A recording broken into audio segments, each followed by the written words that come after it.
Bonjour tout le monde, bienvenue sur Odyssée, moi c'est Amélie, je suis ravie de vous retrouver pour un nouveau podcast. Donc aujourd'hui nous allons répondre à la question de Fanny, enfin à deux questions exactement qui sont plutôt intéressantes, sur lesquelles j'ai eu l'occasion déjà de répondre. Comme vous savez, je suis la médium rebelle, je ne suis pas d'accord avec les discours qui sont donnés, pour la simple et bonne raison que je ne les ressens pas comme ça, et j'ai un aspect assez philosophique des choses qui me sont données. J'essaie toujours de le rationaliser, surtout de le mener à une réflexion personnelle. Donc je vais vous lire la question que m'a posée Fanny. Donc, c'est lorsqu'une âme décide de s'incarner, décide-t-elle de la vie qu'elle mènera sur Terre? Et la deuxième question, ce sera, une fois décédée, se souvient-elle de ses vies précédentes? Donc déjà, je vais aborder la première question. Lorsqu'une âme décide de s'incarner, est-ce qu'elle décide de la vie qu'elle va mener sur Terre? Non, enfin oui et non. Oui, l'âme décide de vivre une expérience dans la matière. Elle décide de s'incarner. Rien ne nous oblige à nous incarner. De toute façon, l'âme est immortelle, donc elle peut très bien mettre 800 ans avant de décider l'incarnation. Ce qu'elle décide de faire, l'âme, c'est de vivre une expérience dans la matière. Peu importe l'expérience, elle décide de la vivre. Si elle attaque, il faut bien noter que si elle attaque ce chemin-là, il va falloir qu'elle aille au bout. Voilà, ça c'est à savoir, c'est-à-dire que si elle décide de vivre des expériences dans la matière, il va falloir qu'elle aille au bout.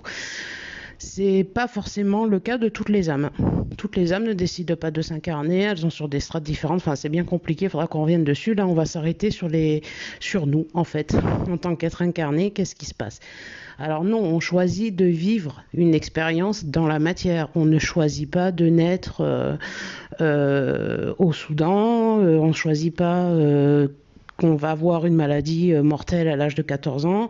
On ne choisit pas de se faire tuer, violer, torturer par un ordal hollandais. Ça, on ne choisit pas. Enfin, celui qui vous dit ça, il vous dit de la merde. Enfin, qu'on soit clair, quoi. Pourquoi je dis ça? Ça, c'est communément ce que vous allez lire dans les livres. L'âme choisit une expérience, elle choisit d'être meurtrier, puis dans une autre, elle sera victime, et ainsi de suite, jusqu'à ce qu'elle atteigne la lumière divine, l'amour inconditionnel, gna gna gna gna gna gna gna. Alors voilà, moi ça, je suis pas d'accord, parce que ces gens qui vous donnent ce message-là sont peut-être dans le vrai sur une certaine partie, mais moi je monte en l'air quand on me parle de libre arbitre et qu'on tient ce discours-là. On vous parle de libre arbitre. Le libre arbitre, c'est quoi? C'est faire ce qui est le mieux, c'est choisir ce qui est le mieux pour vous, ce que à l'instant T vous choisissez de faire pour vous. Si tout est tracé, je veux dire, si vous avez passé un contrat et que vous avez dit, moi je veux mourir à l'âge de 14 ans, violé, torturé par mon beau-père, le libre arbitre, je vois pas en quoi il joue, quoi. Voilà, enfin moi ça me pose un problème, quoi. Donc non, le libre arbitre, moi je le vois complètement différemment. Ça veut dire que pour moi, on vit une expérience d'être incarné, on vit une expérience dans la matière, peu importe quelle matière, c'est-à-dire peu importe quelle famille, on doit vivre une expérience. Alors il arrive parfois, selon un degré d'incarnation, où effectivement on va choisir plus ou moins l'épreuve, c'est-à-dire qu'on va choisir nos accompagnants. On va choisir par exemple d'avoir un père bourreau, ça on le sait, on choisit sa famille, on choisit nos accompagnants, mais on ne choisit pas notre vie. C'est idiot de dire ça, nous avons notre libre arbitre. Vous avez des gamins qui ont été battus par leur père, ça ne devient pas des meurtriers, et inversement, vous avez des gamins qui ont été adorés, choyés par leurs parents et qui deviennent des fous furieux à l'âge adulte. Donc non, on ne choisit pas, enfin ça c'est, comment dire, on ne choisit pas l'épreuve, on choisit les accompagnants. Ça, parce qu'on sait à un moment ce que l'accompagnant va nous faire vivre comme épreuve, plus ou moins.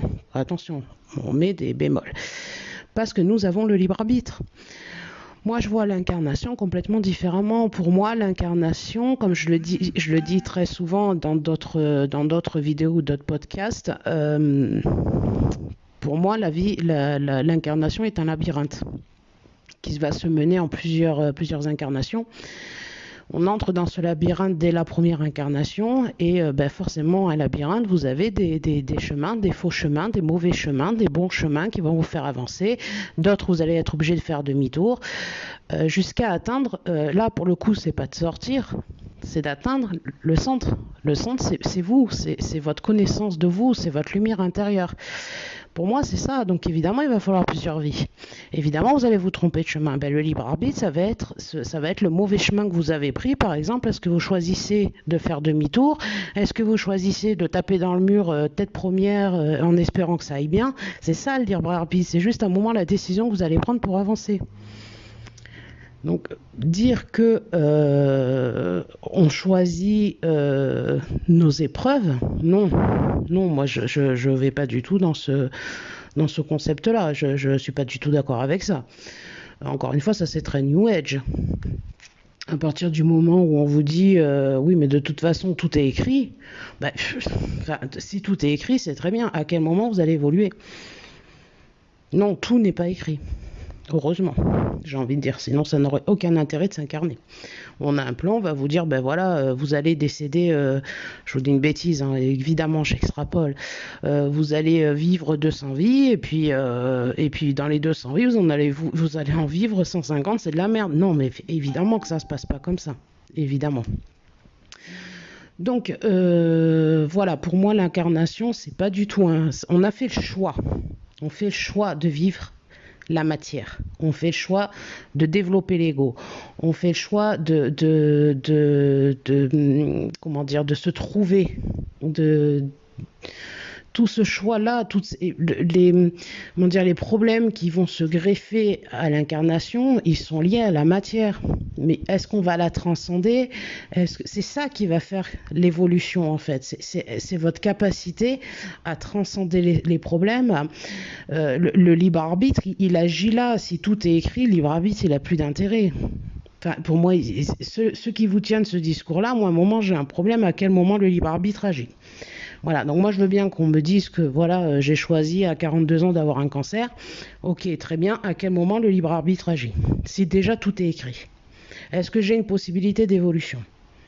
Moi, c'est ça la question que je me pose. C'est un petit peu la question qu'on retrouve dans les familles d'âmes. Voilà, moi, on entend souvent que les âmes sont, sont classées par famille. Alors ça, je l'entends très souvent. Oui, mais moi, je suis l'âme des aidants. Je suis infirmière, médecin, instituteur. Oui, d'accord, mais à quel moment t'évolues? Parce que ce qui est important, c'est votre incarnation. C'est pas ce que vous allez faire dans les prochaines. L'important, c'est celle-là. Donc à un moment, si on vous classe dans des cases, à quel moment vous évoluez puisque vous êtes déjà classé? Moi, là, j'ai un problème avec ces discours-là. Alors, ces discours-là sont très gentils, ils font vendre des livres, c'est très bien. Ils font, pour beaucoup, je ne vais pas non plus jeter le bébé avec l'eau du bain, mais pour beaucoup, ils vous permettent une introspection, d'essayer de comprendre pourquoi vous vivez telle situation, d'essayer d'évoluer, voilà. Mais ne prenez pas ce discours comme étant l'absolue vérité. Il y a des parts de vérité, évidemment. Mais on ne peut pas classer les gens par case. Enfin, une âme, ça ne se classe pas. C'est complètement idiot. Enfin, le bonhomme, alors en plus, on a des âmes, on a des sous-âmes, on a des... Enfin non, mais à un moment, arrêtez. Vous êtes une âme, vous êtes unique. Ne vous classez surtout pas. Vous avez cette possibilité d'évolution, prenez-la. Voilà. L'expérience de la matière, c'est ça. C'est l'évolution. C'est pas subir sa vie. Alors pour certains vont passer une incarnation à subir parce qu'ils auront oublié pourquoi ils sont venus s'incarner. Mais ils auront à chaque fois des choses qui vont leur mettre sur la route pour qu'ils reprennent le dessus, pour qu'ils avancent, il y a des moments, il y en a beaucoup qui se perdent. Mais je veux dire, c'est le propre de l'incarnation. C'est que c'est à vous de trouver la lumière. Alors si je commence déjà à vous classer ou à vous dire de toute façon c'est prévu dans votre incarnation, voilà, subissez votre vie et n'essayez pas d'évoluer ou essayez de la vivre le mieux possible. Voilà, ce discours-là, il est insupportable pour moi. Pour moi, il est insupportable. Donc vous allez m'entendre souvent râler et je suis la médium qui réfute complètement. Moi, je suis pas là pour prôner ce genre de discours qui sont purement commerciaux. Voilà, y a des choses qui sont très bien à partir du moment où vous faites une introspection, où vraiment vous voyez la réalité en face et que ça vous fait avancer, mais ça peut Enfin, les discours, je vis ça parce que c'est écrit, oui, non, vous vivez une expérience. Mais vous allez en vivre beaucoup d'autres dans cette incarnation, parce que c'est le choix que vous avez fait, le choix d'incarnation. Vous avez choisi d'expérimenter la matière. Donc à partir du... Je vous prends l'exemple. Vous adorez le chocolat, vous choisissez d'expérimenter du chocolat, je vous dis un truc à la con, hein, du chocolat salé. Ben, y en a qui vont adorer, il y en a qui vont détester, pourtant ça reste du chocolat. Ben, c'est ça l'incarnation. C'est-à-dire qu'à un moment, vous allez aimer ou vous n'allez pas aimer, mais le choix, il est fait déjà. Vous avez choisi de manger du chocolat. Maintenant, ben voilà, il sera peut-être salé ou ça sera peut-être au caramel, mais vous avez fait le choix d'expérimenter toutes les formes de chocolat. Je ne sais pas si je suis très claire. Enfin bon, voilà. Fanny, moi, c'est pour vous répondre. Oui, on choisit de vivre une expérience dans la matière. Non, on ne choisit pas l'expérience que l'on va vivre. Voilà, je ne sais pas si c'est clair. Ou les expériences que nous allons vivre. Voilà. Une fois décédé, donc je passe à la deuxième question. Une fois décédé, se souvient-on des vies précédentes? Oui et non. Alors, c'est toujours pareil, je suis désolée. Euh, Alors, une fois décédé, il y a une idée qui dit que toutes nos vies seraient répertoriées dans un livre que l'on appelle les Annales akashiques. C'est pas faux. Je pense qu'il y a toujours une trace de ce que nous vivons ou de ce que nous avons vécu, mais pas une trace en tant que je m'appelais Rosemary John Doe, je vivais au Texas et j'étais maîtresse de 19 pauvres esclaves dans les champs de coton. C'est pas ça. Ça c'est pareil, ça fait vendre, c'est le folklore. Ça c'est voilà, c'est beau, c'est mignon, ça vous fait rêver parce que quand on écoute les incarnations, tout le monde est prince et princesse, mais enfin on n'a pas un qui est pauvre esclave ou qui est simplement vendeur de tomates au marché quoi. Ça, c'est quand même hallucinant. Bon bref. Hormis ça, non. Ce qui est répertorié dans les annales akashiques, c'est justement cette comment dire, la leçon que vous avez apprise durant vos incarnations, enfin les leçons que vous avez apprises durant les incarnations. Je ne sais pas comment m'expliquer. C'est tout le bagage émotionnel, toute l'analyse que vous avez faite des incarnations qui ont fait que vous avez atteint une certaine sagesse. Voilà. Ce qui est en souvenir, c'est ça. Peu importe le contexte. Le contexte, on s'en fout. Le contexte, c'est la matière. Quand vous décédez, la matière, elle n'existe plus, elle n'est rien, c'est un détail. La matière, c'est le moyen que vous avez à vivre vos expériences. La matière, c'est la télévision c'est celle qui projette le film. Alors sans ça, ben, vous ne voyez pas le film, mais ça ne veut pas dire que le film, il n'existe pas. Vous voyez ce que je veux dire? Eh ben c'est ça, les annales akashiques, c'est le film. Et la matière vous permet justement de voir ce film. Donc, est-ce qu'on a des souvenirs? Oui. De nos vies antérieures? Oui, mais pas tels que vous l'appréhendez. On a des souvenirs, des émotions, des leçons qu'on a prises, de la sagesse qu'on a acquise. Voilà les souvenirs de nos incarnations. Maintenant, dans la matière, quand vous êtes incarné, évidemment, vous pouvez avoir des souvenirs de votre vie antérieure ou certaines de vos vies antérieures. Alors, il y a une théorie que je réfute pas et que je trouve plutôt intéressante, c'est celle de l'intuition. Je ne sais plus où est-ce que je l'ai lu. Je crois que c'est un philosophe. Je ne suis pas sûre que ce soit pas Socrate. Il faudrait que je regarde. Vous m'excusez si je me trompe, évidemment. Il y a une théorie qui dirait que l'intuition serait la réminiscence de nos vies antérieures. C'est-à-dire qu'on aurait déjà vécu une situation similaire et l'intuition nous rappellerait effectivement ce qu'il ne faut pas faire, puisque nous l'avons déjà vécu. Alors je ne trouve pas ça idiot. Je n'irai pas juste dire que toutes les intuitions sont des réminiscences de vie antérieure, je dirais que ça peut l'être. Voilà. C'est pas idiot comme réflexion. Bon, en même temps, c'était pas les philosophes, les grands philosophes de l'Antiquité n'étaient complètement pas du tout idiots. Mais je veux dire, c'est une théorie qui n'a jamais été reprise et que je trouve assez intéressante et qui aurait le mérite d'être un peu fouillée. Voilà, parce que c'est quand même assez intéressant de s'imaginer que face au danger ou face à une situation, ce soit pas plutôt l'expérience qui nous fasse prendre une décision plutôt que plutôt qu'une petite voix qui viendrait nous souffler. Faut pas faire ça. Voilà, alors c'est une théorie qui est pour moi à creuser, qui est plutôt intéressante. Ça fait quelque temps que je me dis qu'il va falloir que je me pose là-dessus et essayer de comprendre. Évidemment, j'aurai pas la réponse, hein, c'est pas moi, pauvre Amélie, qui vais vous donner la réponse, mais je pense qu'on pourrait aller chercher aussi à ce niveau-là sans dire forcément c'est les guides. Voilà. Moi, je pense que si on est dans la matière, c'est surtout pour expérimenter et que lorsqu'on s'incarne, on y va avec des bagages, dont l'intuition. On est tous d'accord pour dire que l'intuition est un bagage propre à l'incarnation. Donc, voilà. C'est quelque chose que je ne renie pas complètement.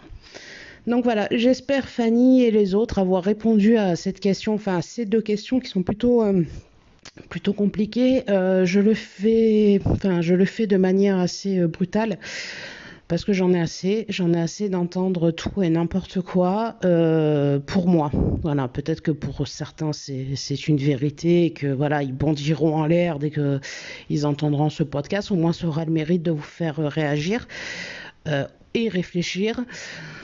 Ou pas. Peut-être que vous êtes plutôt d'accord avec le discours qui est conventionnel, qui est admis par tout le monde. Enfin, moi, j'ai beaucoup de mal à croire que... Et puis, c'est pas le ressenti que j'en ai. On s'incarne pas en choisissant je vais être la petite Maëlys tuée par le Landais. Enfin, moi, j'y crois pas. Puis alors après, moi, j'ai entendu quand même, oui, mais les parents qui perdent un enfant, ils font pas après partie d'associations, ils font avancer le monde. Mais enfin, est-ce que vous vous rendez compte ? Non, on n'est pas sado, quoi.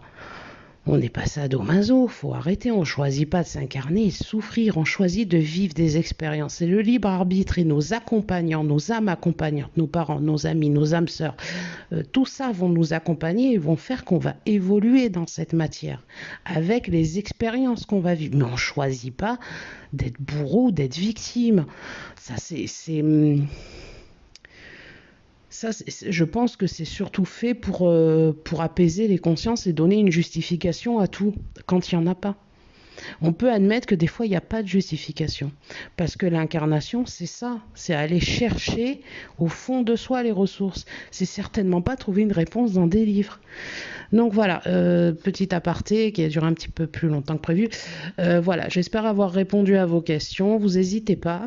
À vous abonner sur YouTube, à vous abonner sur le podcast et vous pouvez me laisser vos questions via la messagerie du podcast ou via Messenger sur Facebook. Voilà, je vous embrasse et je vous dis à très bientôt pour un prochain podcast.